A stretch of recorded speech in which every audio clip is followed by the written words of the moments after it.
Do you want to start by telling us your name and where Sure. you're from? I'm Reverend Andriamihaja, or Lalaheri Andriamihaja. I'm from the Minneapolis Area Synod, and I've been a part of this synod since, I would say, 1990, no, actually, since in 1989. What kind of interaction do you have with the synod? Are you in a parish right now? I'm currently on leave from call. My last call was as a mission developer in North Minneapolis, a congregation called Jordan New Life Community Church, which I started in '97, and I left earlier this year, and seeking a new call. Can you tell me a little bit more about the process of developing a congregation and what that was like for you? Well, the congregation that I developed nearly 12 years ago is probably a little different than most. It's an urban start congregation, which is fraught with all kinds of difficulties and complexities, the least of which is financial resources. Nevertheless, through at that time, the ELCA's Division for Outreach, or DO as we lovingly called it, their funding and working together with the Minneapolis Area Synod, they were able to call me to develop this new multicultural, intentional community-based congregation. It involved a lot of door knocking in the community. It involved a lot of recruiting or inviting and encouraging young participants, as well as those who've been in the church for a while, to be active in membership and in mission. It was I would say an uphill climb, but I think we managed to climb as best as we could as a congregation. How did you encourage the young people? In a congregation like the New Start that I started, it was always interesting, I think, for new people, especially young people, to discover something new. And they knew that I was starting a new church in an area that's been inundated with churches of every kind, or almost of every denomination, predominantly Pentecostal and Baptist. And the fact that I was starting a new church piqued some curiosity. And in the process, I capitalized on their interest by getting them involved, hands-on, and instilled in them that this is your church. Contrary to my effort, they've always said, no, this is Pastor La's church. And I said, no, this is our church, your church. You have a say in what goes on here. And for most of them, they did take that to heart and participated in all the ministry aspects of our church as best as they could, as their time and their talents and their gifts allowed them. Same thing with the adults and with those who have been away from church for a while, as we encountered, or as I encountered, many who went to church with their grandmas and grandpas when they were younger, and then when those older role models passed on, they kind of left the church, and with the start of a new congregation, kind of revived their interest or piqued their interest, and so it sort of brought them back into the fold, so to speak. And you talked about this being an intentionally multicultural church. Mm-hmm. How did that work? Yeah, well, the original design for this congregation that I started nearly 12 years ago was to be an all African American Lutheran church of the Evangelical Lutheran Church in America. When that was made known, I had no interest in it.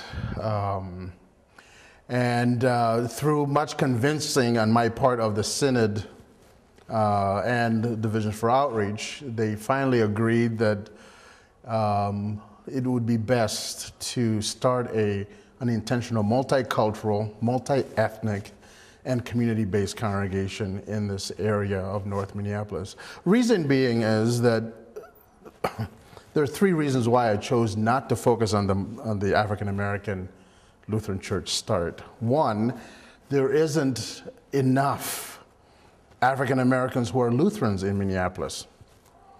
There are a few, but not enough to start a congregation. Sure. Otherwise, I would have had to go and convert the Baptists and the Pentecostals to be Lutheran, and that would be even a steeper climb.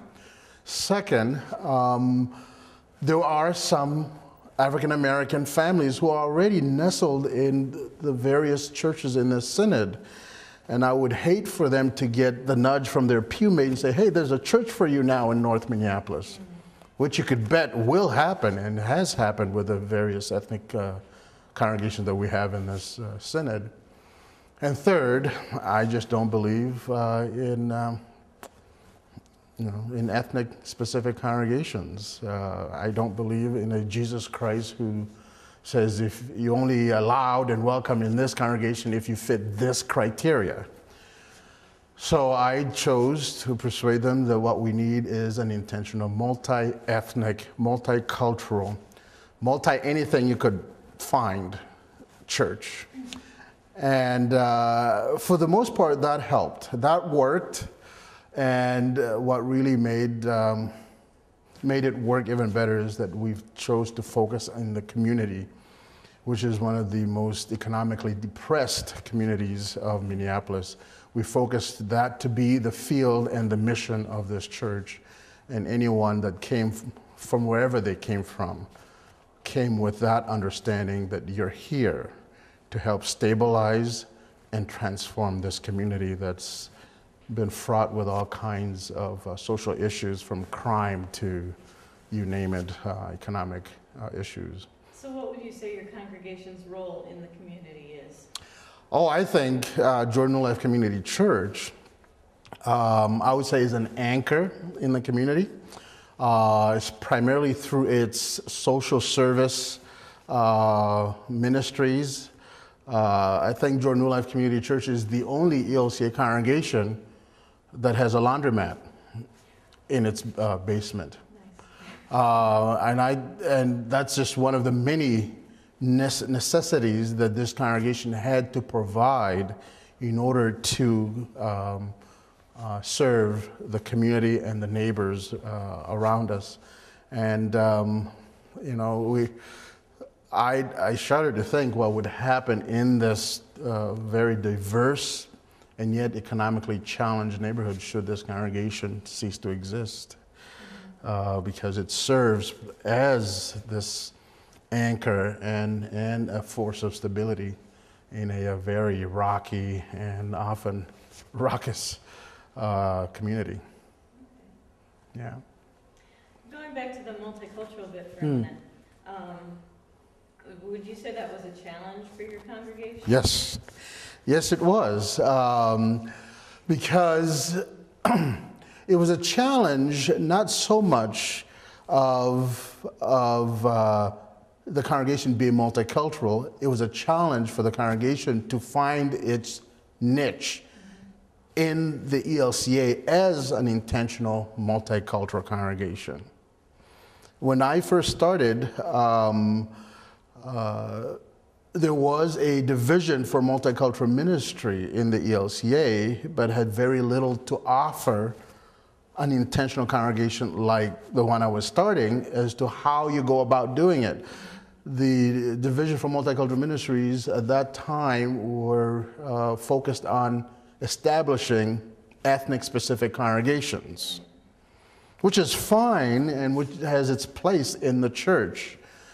But when it came to congregations like the one I was starting, where we were focused on welcoming all people, regardless of their ethnic backgrounds, regardless of their cultural backgrounds and whatever, there was very little resources. And so the congregation and myself felt like we were trailblazing, especially in Minneapolis, in the land of Norwegians and Swedes and Danes and Germans and so forth. And so it was a challenge. And then add to the challenge was the issue of how do we express our multiculturalness in worship, for example? How do we worship? What resources are there for our congregation to embrace our multiculturalness? And how do we come to an agreement that this is, what songs are appropriate, what, language, and So how have you dealt with that? well, I decided, or the leadership of my congregation decided that how we express our multiculturalism is to go eclectic. That's the word we use. Basically, borrowing or using various music from not only locally but globally, teaching and introducing and embracing the idea that this is how the world over worship the one true God. And so in later years, unfortunately, I say unfortunately because it was to my chagrin, that the congregation and the leadership chose to just say, we're just going to go gospel, which alienated certain people who didn't like gospel, who didn't grow up in the gospel context, who didn't understand, the whole gospel. And but yet that was the decision. So they went with, by gospel I mean the black gospel style of worship, music and flavor, which was good and it had its place, but it caused, as I said, this sort of alienation of those who didn't understand or grew up in that. And so then we began to lose the intentional multicultural, multi-ethnic aspect that we tried, or that I tried so hard to embrace. Again, part of the issue was that we didn't have a sort of a church-wide resource to say, like, I don't know, is it 5-10 years ago we came up with the This Far by Faith hymnal in the ELCA. That was great. We used great amount of that, but it would have been great to have come up with a hymnal that just compiled with all the ethnic songs, and the red hymnal that we now have tries to get at that, which I'm very grateful and I think is very good. But for multicultural or intentional multicultural congregations like the one I started, it would have been great to have had it, 5-10 years ago. It would have made things a little easier. All right, well, I think I have one last question Sure. for you. The ELCA, have these representational principles, and we're committed to being a multicultural church. And your church is obviously, or the one you started at the forefront of that. But can you speak to how the ELCA is doing as a whole? I mean, do you have any thoughts on how we can move forward with that? Yeah, well, I think everyone that's been paying attention to how the ELCA progressed in the last 20 years would know that we have somehow gone backward in our intentions to be inclusive of people of color, or with whose primary languages other than English. 20 years ago when the ELCA, when the merger took place, I was one of the people that were very excited about the goal, 10% within 10 years or something to that effect. 10 years came and we didn't reach it. Yeah, okay. Well, that could only mean we could go up from there. We can continue to work at it. And I think that's what I would say is not necessarily a negative mark on the ELCA, but a challenge to be issued to the ELCA and saying, we have a lot of room to grow and for improvements. And so it would be great, just as we have this, the hot debate right now, the social statement on human sexuality, it would be great to have a social statement on multiculturalism in the church. assign a task force that would just deal and address that and make it an intentional effort in saying, as a church of Jesus Christ, here is where we stand in terms of multiculturalism. I loved what Bishop Hansen said in his report this morning about, how we as a church need to be and should be embracing multiculturalism. And if we could just dedicate the same, if not equal amount of energy and passion toward that as we have with the human sexuality statement, I think we will reach the goal that we set out 20 years ago. If not, we'll exceed it.